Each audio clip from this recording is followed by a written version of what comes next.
தேன்கூடு வாசகர்களுக்கு அன்பின் வணக்கம். சாண்டில்யன் எழுதிய யவனராணி நாவலின் ஆடியோ வடிவம். வாசிப்பவர் ரே விஜயலட்சுமி. பாகம் 2. அத்தியாயம் 107. அடிகளின் துயரம். இளஞ்செழியன் ஓலையை படித்ததும் பிரம்மானந்த அடிகள் கோபத்தின் வசப்பட்டு கூவியதை பக்கத்திலிருந்து கண்ட குமரன் சென்னியும் பரதவ வல்லாளனும் மிகுந்த ஆச்சரியத்தை அடைந்ததன்றி, அப்படி பிரம்மானந்தரே நிலைகுலைந்து போகும்படியான அப்பேற்பட்ட என்ன செய்தி ஓலையில் அடங்கியிருக்கக்கூடும் என்பதை அறிய ஆவலும் கொண்டார்கள். ஆனாலும் பிரம்மானந்தரின் முகத்தில் தாண்டவமாடிய கோபச் சுடரைக் கண்டு எந்த கேள்வியையும் தொடுக்காமல் மௌனமாகவே அவரை பார்த்து கொண்டு நின்றார்கள்.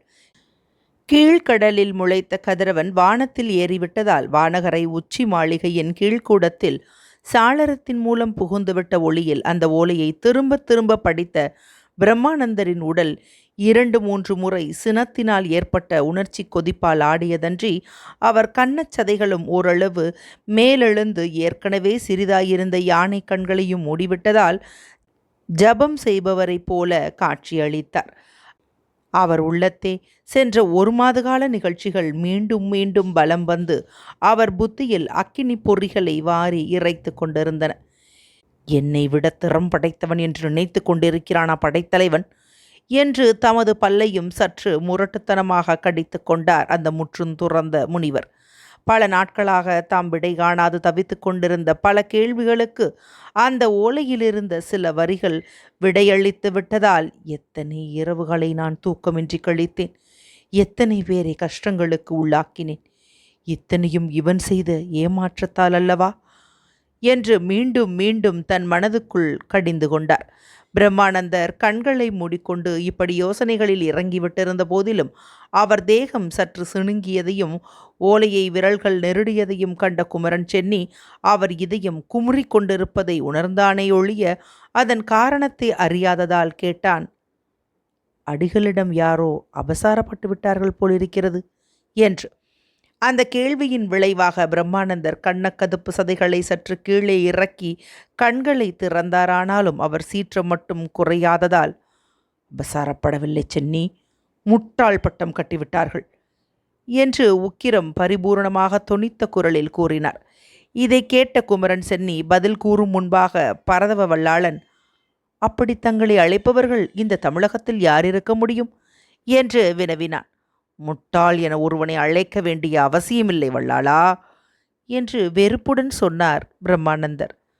அப்படியானால் என்று ஏதும் புரியாமல் விழித்த பரதவ வல்லாளனை ஒரு வினாடி நோக்கிய பிரம்மானந்தர், ஒருவன் சாமர்த்தியமான செயல்களில் ஈடுபடும் போது அதை நாம் அறியாமல் வேறு செயல்களில் இறங்கும் போது முட்டாள் பட்டம் நமக்குத்தானே வந்துவிடும் என்று வலியுறுத்தினார். இதற்கு பதில் குமரன் சென்னியே சொன்னான். தங்களை விட சாமர்த்தியமாக செயல்படக்கூடியவர்கள் தமிழகத்தில் யாரும் இல்லை என்பது பிரசித்தமாயிற்றே என்று.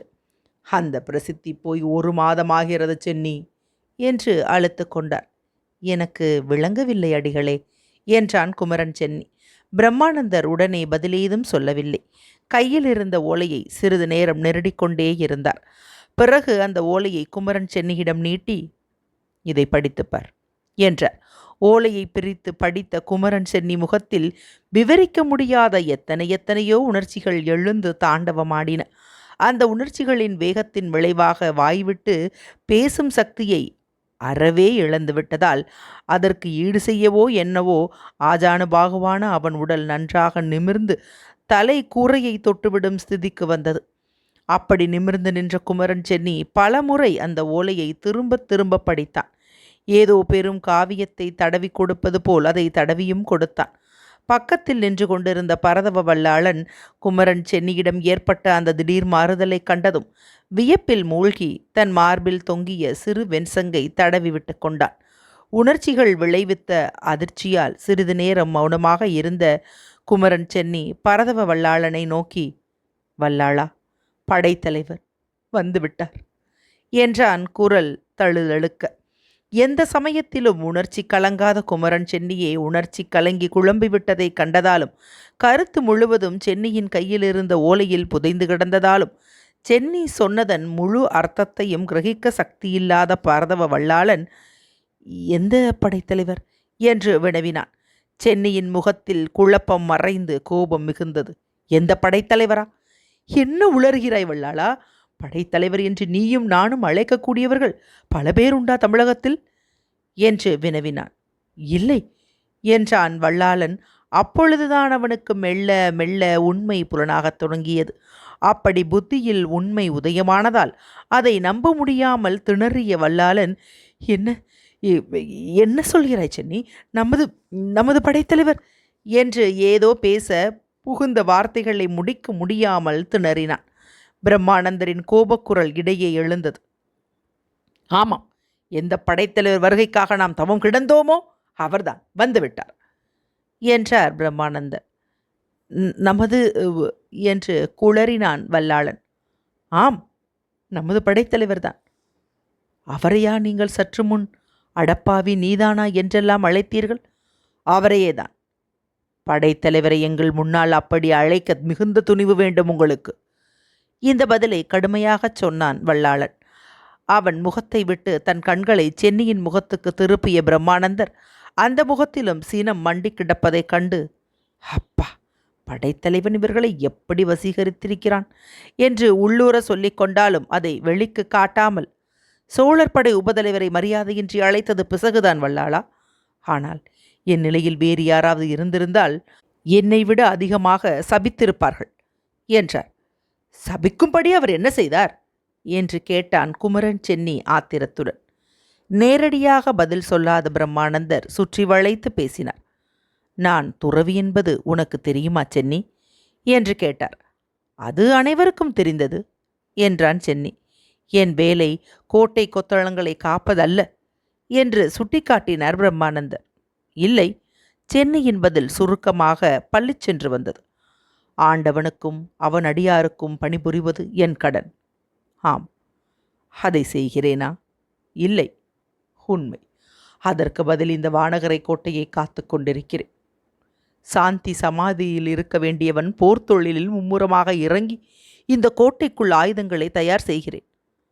ஆம், இங்கு 1000 கொள்ளர்கள் வேலை செய்கிறார்கள். தினத்துக்கு சுமார் 400 வாட்கள், 500 வேல்கள், 200 கேடயங்கள் தயாராகின்றன. உண்மைதான். இதெல்லாம் ஒரு துறவி செய்ய வேண்டிய வேலையா? இல்லை, இல்லைதான். இருப்பினும் அத்தகைய தொழிலில் ஈடுபட்டிருக்கிறேன். ஹரிசிவநாமாக்களை ஜபம் செய்வதை விட்டு தினசரி எதிரே புகாரில் இருக்கும் டைபீரியஸை பற்றி ஜபம் செய்கிறேன். ஏன்? நாட்டுப்பற்றினால். இதை கேட்ட பிரம்மானந்தர் சென்னியை நன்றாக ஏறெடுத்து பார்த்து, எனக்கு நாட்டுப்பற்று உண்டென்பதில் சந்தேகமில்லையே உனக்கு என்றார். எதற்காக அந்த கேள்வியை பிரம்மானந்தர் கேட்கிறார் என்பதை புரிந்து கொள்ள முடியாத குமரன் சென்னி, அதை யார் மறுக்க முடியும் அடிகளே என்று கேட்டான். உங்கள் படைத்தலைவர் மறுக்கிறார் என்றார் பிரம்மானந்தர் வருத்தம் தோய்ந்த குரலில். அதுவரை சம்பாஷணையை கேட்டுக்கொண்டு மௌனமாக நின்ற பரதவ வல்லாளன் குறுக்கிட்டு, ஒரு காலம் இருக்காது, படைத்தலைவர் உங்கள் விஷயத்தில் அப்படி நினைக்கவே மாட்டார் என்று திட்டவட்டமாக அறிவித்தான். உங்கள் படைத்தலைவர் புகாருக்கு வந்து 1 மாத காலம் ஆகிறது.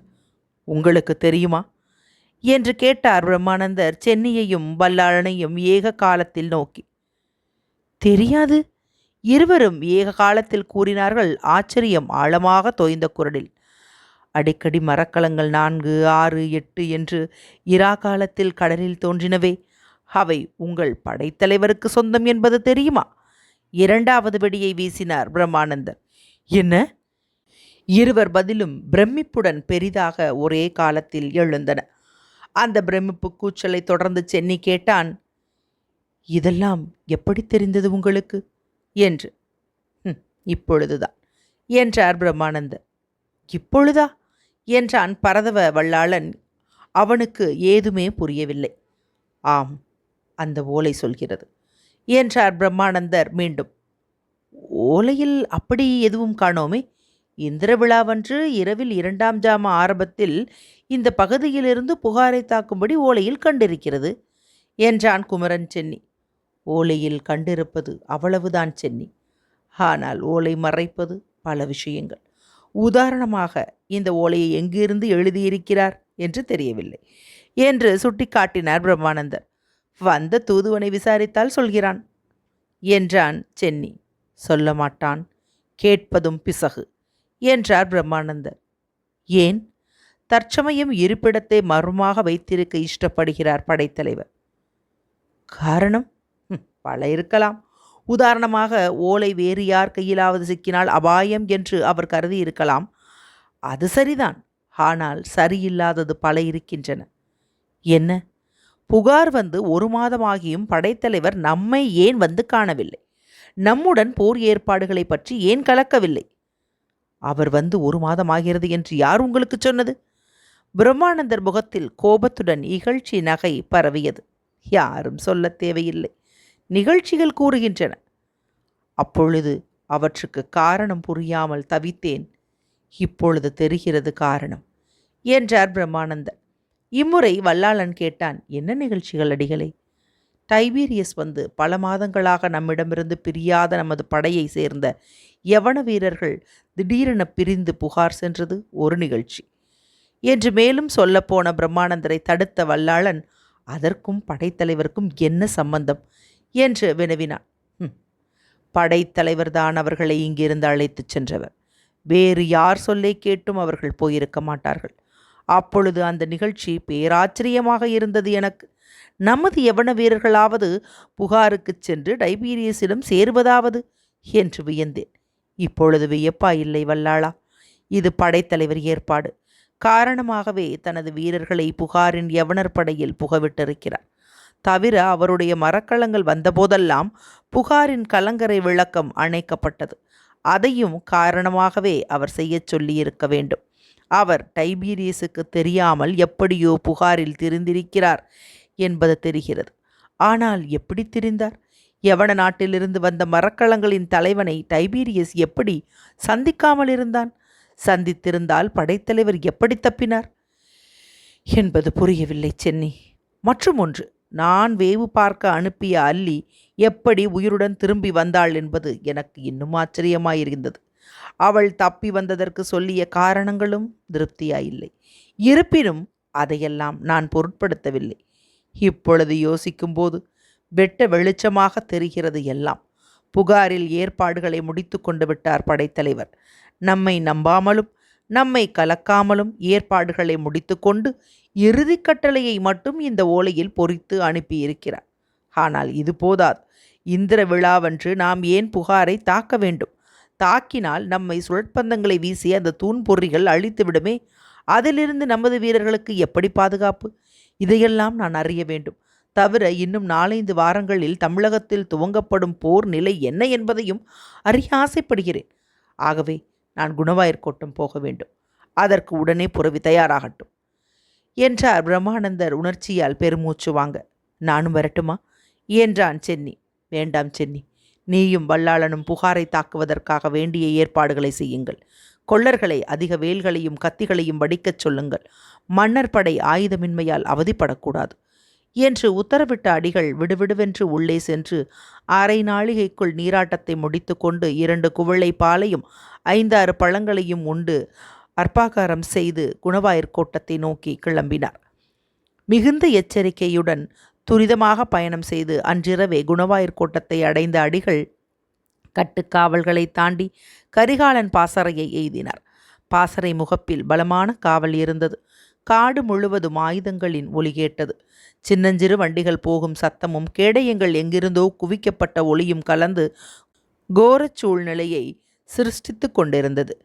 இவற்றையெல்லாம் கிரகித்து கொண்டு பாசறைக்குள் நுழைந்த பிரம்மானந்தர் அங்கு படைத்தலைவர்கள் பலருக்கு மத்தியில் கரிகாலனும் அல்லியும் அமர்ந்திருப்பதையும் போர்த்திட்டங்களை பற்றி உஷ்ணமான விவாதம் நடந்து கொண்டிருப்பதையும் கண்டார். அவர் ஆராய்ச்சி கண்கள் அங்கிருந்த அனைவரையும் ஒரு முறை வலம் வந்தன. அந்த கூட்டத்தில் அவர் எதிர்பார்த்த இளஞ்செழியனை மட்டும் காணோம். அத்தியாயம் 107 நிறைவுற்றது.